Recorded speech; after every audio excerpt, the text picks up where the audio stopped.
जय माता दी दोस्तों, कैसे हैं आप सभी। दोस्तों बात कर रहे हैं 11 और 12 जुलाई 2020 के वृश्चिक राशि फल की। जानते हैं कि जुलाई माह के ये 2 दिन आपके लिए कैसे रहने वाले हैं और साथ ही घर की नकारात्मकता को दूर करने के लिए कुछ विशेष उपायों की बात भी करेंगे जो श्रावण माह में करना बहुत ही शुभ फलदायी होता है।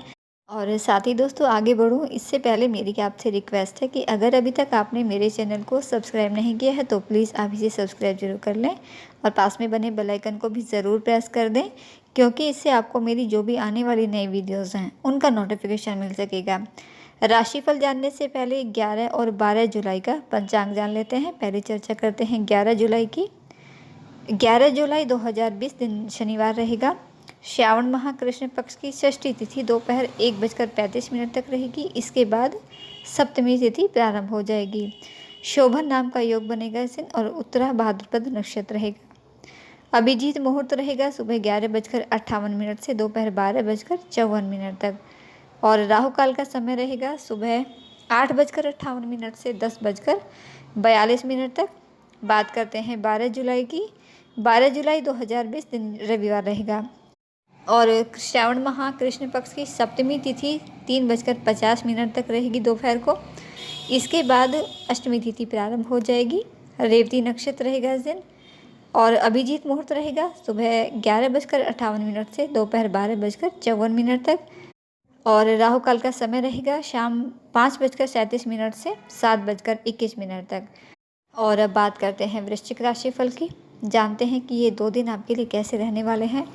तो 11 और 12 जुलाई के ये 2 दिन आपके लिए बहुत ही शुभ रहेंगे। बेहद ही शुभ स्थिति रहेगी आपके लिए। आपको कोई खुशखबरी इन 2 दिनों में मिल सकती है जिससे आपका मन खुश रहेगा, जिससे आपका काम में भी खूब मन लगेगा और जिसकी वजह से आप रुके हुए सभी पेंडिंग पड़े कामों को भी आप पूरा कर पाएंगे और अपने दैनिक कार्य को भी पूरा करने में सफल रहोगे। ये समय बिल्कुल आपके पक्ष में रहेगा, बिल्कुल आपके अनुकूल रहेगा। आप अपने कार्य क्षेत्र में भी अच्छा प्रदर्शन करोगे, जहां अपने सहयोगियों से, वरिष्ठों से आपको सम्मान मिलेगा। कार्य क्षेत्र में काम और जिम्मेदारियां अधिक रहेंगी आपके लिए, लेकिन आपकी कड़ी मेहनत और आपकी लगन आपको अपने सभी कार्यों में सफलता दिलाएगी। संतान की ओर से माता पिता खुश रहेंगे। छात्रों के लिए ये स्थिति बहुत ही अच्छी रहेगी। इस दौरान छात्रों के लिए शिक्षा के क्षेत्र में नए नए रास्ते खुलेंगे और उच्च शिक्षा के लिए किसी अच्छे संस्थान में दाखिला आपको मिल सकता है, यानी आपका सपना पूरा हो सकता है। साथ ही किसी भी कठिन विषयों को समझने में जो भी परेशानियां आ रही थी, अब उन विषयों को आप अच्छे से समझ पाओगे। साथ ही इन दिनों माता पिता अपने बच्चों के साथ व्यस्त रहेंगे और ये व्यस्तता आपको अपने मन में खुशी और दिल को सुकून देगी। बच्चों की ओर से आपको कोई खुशखबरी भी इस समय मिल सकती है। धन कमाने की ओर आपके प्रयास तेज होंगे और आपकी रुचि बढ़ेगी। आपकी मेहनत आप सफल रहेगी और आपको अच्छे लाभ की प्राप्ति होगी। साथ ही यहाँ आपके विरोधी आपको कुछ नुकसान पहुँचाने की कोशिश कर सकते हैं, लेकिन इसके बावजूद भी आप उन पर विजय पाओगे, यानी अपने शत्रु पर आप इस समय हावी रहोगे। इन दिनों आप मनोरंजन और सुख सुविधाओं से परिपूर्ण रहोगे या उन्हें पाने का पूरा प्रयास भी करोगे। धार्मिक कार्यों में आपकी रुचि इन 2 दिनों में बेहद ही अधिक रहेगी। परिवार में दाम्पत्य जीवन में इस समय खुशी रहेगी और अपने जीवन साथी के सहयोग से आपका कोई बड़ा काम भी बनेगा जिससे आपको बड़ा लाभ होगा, जिससे आप खुश रहोगे। आपका मन बेहद ही प्रसन्नता से भरा रहेगा और शिक्षा, मनोरंजन, कला, खेल कूद के क्षेत्र से जो भी लोग जुड़े हैं तो उन लोगों को बड़ी खुशखबरी मिल सकती है और इन दिनों में आप निवेश करते हैं इन क्षेत्रों में तो दुगना फायदा आपको मिलेगा। लेकिन आप चाहे किसी भी क्षेत्र में लेन देन करें, पैसों का लेन देन जहाँ भी आप करते हैं तो बहुत ही सोच समझ कर करें। किसी अनुभवी व्यक्ति की सलाह से या अपने घर के बड़े बुजुर्गों की सलाह से ही करें, तो इससे आपको लाभ होगा और सही जगह सही निर्णय आप ले पाओगे, सही जगह पैसा अपना दे पाएंगे।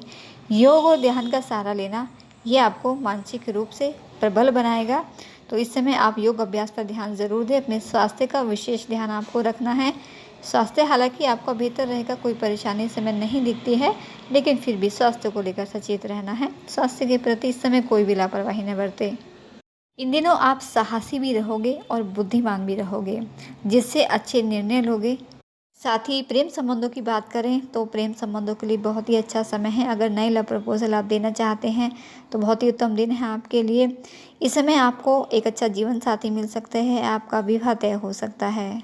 और इन दिनों कुछ अच्छी योजनाएं भी बनेंगी। घर बैठे आपको कोई अच्छा ऑफर भी मिल सकता है। जो भी आर्थिक परेशानियां थी, जो भी मंदी का जो भी समय था, उसमें भी आप निकल पाओगे।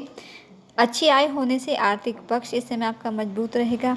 कुछ नया अगर करना चाहते हैं या बिजनेस आप करते हैं और उसमें कोई परिवर्तन करना चाहते हैं, निवेश करना चाहते हैं, तो उसके लिए बहुत अच्छी स्थिति रहेगी। आप निवेश कर सकते हैं, लेकिन फिर भी पूरी जांच पड़ताल के बाद ही आप निवेश करें। आपकी एकाग्रता और काम के प्रति आपका सकारात्मक दृष्टिकोण, जो कि आपके अंदर हमेशा ही देखा गया है। नौकरी पेशा लोगों के लिए भी स्थिति अच्छी रहेगी। परिवार और मित्रों के सहयोग से आपके काम पूरे होंगे। साथ ही इस समय सरकार की ओर से भी आपको कोई लाभ मिल सकता है। कुछ ऐसी सरकारी योजनाओं से भी आप जुड़ेंगे जिससे जुड़ना आपको लाभ देगा। साथ ही कुछ आर्थिक लाभ की भी संभावना यहाँ रहेगी। और अगर आप पर कोई कर्ज है तो उसे वापस लौटा सकने में भी आप सक्षम रहोगे, जिससे कि कर्ज की चिंताओं से भी आपको मुक्ति मिलेगी। लेकिन इस समय आपको कर्ज देने से बचना है। किसी को भी कर्ज पर पैसा उधार में नहीं देना है। तो बस आप अपने लक्ष्य निर्धारित करें, उन तक पहुंचने के लिए कड़ी मेहनत करें, मिलने वाले हर अवसर का पूरा फ़ायदा उठाएं, नज़रअंदाज इस समय बिल्कुल ना करें, विश्वास करें, आगे बढ़ें, आपको सफलता ज़रूर मिलेगी। सबसे पहले खुद पर विश्वास ज़रूर करें, तो इससे आपका दृढ़ निश्चय रहेगा और आप सफल होंगे अपने जीवन में, अपनी तरक्की करेंगे। साथ ही भगवान शिव की आराधना ज़रूर करें। भगवान शिव की आराधना करें नियमित रूप से। अगर संभव है तो शिवलिंग पर जलाभिषेक करें, शिव मंत्रों का जप करें, शिव चालीसा का पाठ करें, तो इससे आपको अवश्य ही लाभ होगा। साथ ही नियमित रूप से सूर्यदेव की आराधना भी करें। सूर्यदेव को जल अर्पित करें तांबे के लोटे से, तो ये भी आपको शुभता देगा। हनुमान चालीसा का पाठ करें। हनुमान चालीसा का पाठ भी आपके लिए भाग्य कारक रहेगा। नियमित रूप से करें, वरना शनिवार और मंगलवार को तो आप ज़रूर ही करें, क्योंकि इससे आपके राशि स्वामी मंगल देव भी प्रसन्न रहेंगे और शनि देव भी प्रसन्न रहेंगे। शनि जो कि इस समय वक्री अवस्था में चल रहे हैं, तो हर तरह से शुभता भरा समय है, भाग्य आपके साथ है। बस आप भगवान शिव की आराधना करें, भगवान में अपना विश्वास बढ़ाएं। और दोस्तों, बात करते हैं कि घर में अगर नकारात्मकता अधिक होती है, घर में कलह कलेश रहता है, बीमारियां पीछा नहीं छोड़ती हैं, तो इसका यही अंदाज़ा लगाया जाता है कि घर में नकारात्मकता अधिक बढ़ रही है। तो घर की नकारात्मकता को दूर न करने के लिए कुछ घरेलू, कुछ छोटे छोटे उपाय अगर हम कर सकते हैं समय समय पर। और ये सावन का महीना जो कि शिव का महीना है, बहुत ही शुभ महीना है, तो इसमें अगर हम ये उपाय करते हैं तो और भी शुभ रहेगा। दोस्तों, हर घर में कोई ना कोई वास्तु दोष मिलता ही है, हमेशा रहता ही है कुछ ना कुछ, जिस वजह से घर में कोई ना कोई समस्या हमेशा बनी रहती है। घर में कलह कलेश बना रहता है, लड़ाई झगड़े होते हैं और घर के परिवार के सदस्यों की सेहत खराब रहती है हर दिन। तो इस तरह की समस्याएं घर में चलती रहती हैं। इसका मतलब है कि घर में बहुत सारी नकारात्मक ऊर्जा इकट्ठी होती रहती है। तो इससे घर का ये वातावरण बिगड़ा रहता है, जिससे मानसिक परेशानियां भी बढ़ती हैं, मन परेशान रहता है, साथ ही आर्थिक परेशानियों का भी सामना करना पड़ता है। तो कुछ ऐसे उपाय जिन्हें अपनाकर हम अपने घर की नकारात्मक ऊर्जा को समाप्त कर सकते हैं। बात करते हैं कुछ ऐसे उपायों की। दोस्तों, भगवान शिव ऐसे देव हैं जिनकी पूजा आराधना करने से हर तरह की परेशानी दूर होती है, चाहे वो नकारात्मक ऊर्जा है, चाहे कोई भी वास्तु दोष है। तो अगर आप घर में इस तरह की परेशानियां हैं तो उसको दूर करने के लिए, घर में शांति बनाने के लिए शिवलिंग पर जलाभिषेक करें और इसके बाद जलहरी के जल को अपने घर लाकर उससे ओम नमः शिवाय, करालम महाकाल कालम कृपालम ओम नमः शिवाय, ये मंत्र जपते हुए पूरे घर में छिड़काव करें उस जल का। तो ऐसा करने से वहाँ जो भी नकारात्मक शक्तियाँ हैं वो दूर होंगी। कार्य में जो भी बाधाएं हैं, विघ्न बाधाएं आती है, आपसी कलह कलेश है, रोग है, ऐसी परेशानियां हैं, तो उन्हें दूर करने के लिए आप उत्तर पूर्व यानी ईशान कोण में या ब्रह्म स्थान में रुद्राभिषेक करना बहुत ही शुभ परिणाम देगा आपको। और इसके अलावा घर में सुख शांति के वास के लिए, नकारात्मकता को दूर करने के लिए शाम के समय में घर में आप गूगल या लोबान की धूप जलाकर ओम नमः शिवाय या कोई भी मंत्र का जप करते हुए उसे पूरे घर में घुमाएं। तो ये भी बुरी शक्तियों को घर से बाहर करने का बहुत ही उत्तम उपाय है।